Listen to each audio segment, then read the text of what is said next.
ఈరోజు ప్రజలందరికీ ఒక విజ్ఞప్తి చేస్తున్నాం.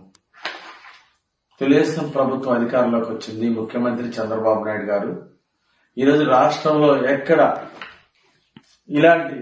కూడా శాంతి పద్ధతులకి విఘాతం కలగకూడదు, సమర్థవంతంగా శాంతి పద్ధతులు ఇవ్వాలనేది ఈరోజు తెలుగుదేశం ప్రభుత్వం యొక్క లక్ష్యం.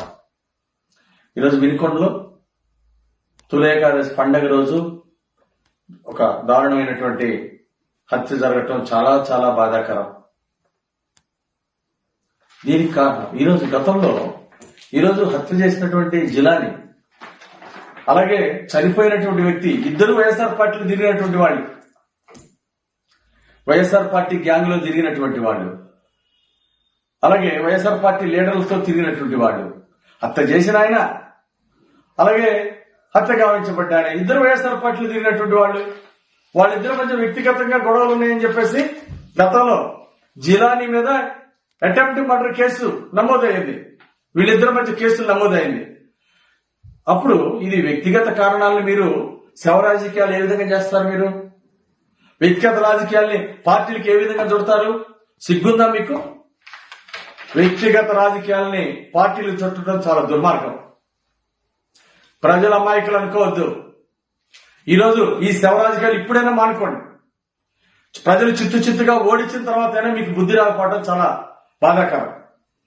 గతంలో బాబాయ్ హత్యని మీరు ఎట్లయితే దుష్ప్రచారం చేశారో, ఈరోజు మీ పార్టీ కార్యకర్తలు హత్య చేసినా అది తెలుగుదేశం పార్టీ మీద బురద జల్లటం, శవ రాజకీయాలు చేయటం, ఇది ఎంతవరకు సమంజసం అని అడుగుతున్నా నేను.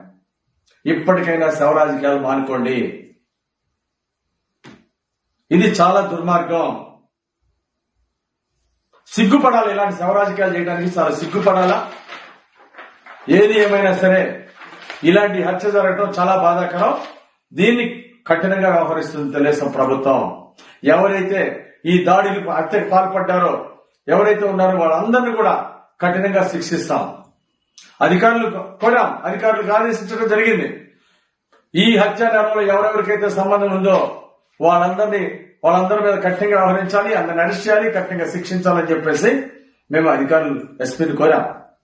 ఎస్పీ గారు కూడా నిష్పక్షపాతంగా ఈ కేసులో వ్యవహరిస్తున్నారు. పాత గొడవలు ఓ పార్టీలో వైఎస్ఆర్ పార్టీలో ఇద్దరు పనిచేసినటువంటి వాళ్ళు, అలాంటిది తెలుగుదేశం పార్టీకి చుడతారా? శవ రాజకీయాలు చేస్తారా? ఇది చాలా సిగ్గుసేటు.